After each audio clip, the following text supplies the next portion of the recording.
Это касается 3 крупных поставщиков: КУП ЖКХ, Теплоэнергосервис и НАМ Коммунтеплоэнерго. Они имеют районные филиалы, и мы сейчас им утверждаем средний тариф для всех потребителей района. А по поручению главы мы приняли решение с 1 июля 2016 года разделить эти тарифы по каждому поселению. Почему? Потому что понятно, что никогда между этими поселениями не будет теплотрасс, никогда не будет объединения. Это первая причина. Вторая причина: из-за того, что тариф получается среднерайонный, существует внутреннее перекрестное субсидирование. То есть кто-то переплачивает, а кто-то недоплачивает.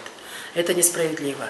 И третья, основная причина – это тариф, из-за того, что он усреднен, он непрозрачен для потребителя. То есть потребитель в усредненном тарифе не может увидеть затраты своей котельной по своему поселку.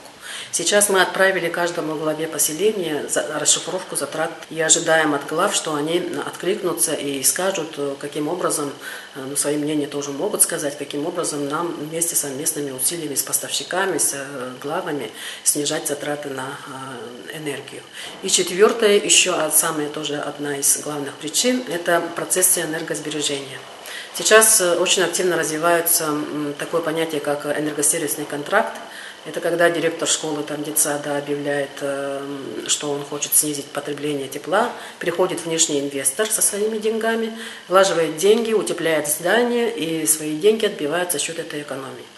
И когда у нас действуют среднерайонные тарифы, мы посылаем неверный сигнал этому предпринимателю, энергосервисной компании. Он смотрит наши тарифы единые по району и думает, если он поедет в дальний наслег и вложит там деньги, у него дополнительные затраты будут, транспортные и так далее, командировочные и так далее. А вложится в районном центре, он получит эти деньги, отобьет быстрее, потому что экономия считается, тариф одинаковый и там, и тут.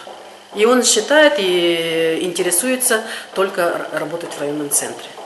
А сейчас в связи с нашим принятым решением у предпринимателей появится интерес поехать именно туда, где они больше всего нужны, в дальние поселения с высоким тарифом. И именно там и начнутся все процессы энергосбережения, о чем говорил глава в своем послании. Что касается потребителей, их надо разделить. В первую очередь это бюджетные потребители. По бюджетным потребителям в крупных наслегах будет снижение затрат, а в дальних наслегах, где маленькие котельные, там будет повышение затрат.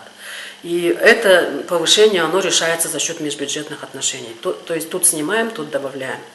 А по прочим потребителям их тоже надо разделить на 2 категории. В первую очередь это крупные прочие потребители, такие как Сбербанк, Почта, аэропорты Севера и так далее. Вот по ним, когда мы считаем и смотрим каждого из них, то у них из-за того, что в райцентре снижаются затраты, а в наслегах повышаются, за счет снижения вот этих затрат они покрываются.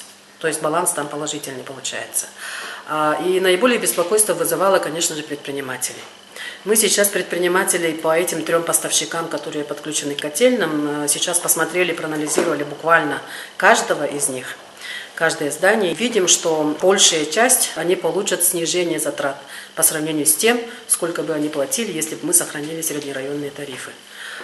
Повышение затрат коснулось бы 199 предпринимателей, но по ним, понимая, что им неоткуда взять источники на возмещение своих появившихся затрат, мы сейчас вносим изменения в закон о сохранении для них старой схемы утверждения среднерайонных тарифов.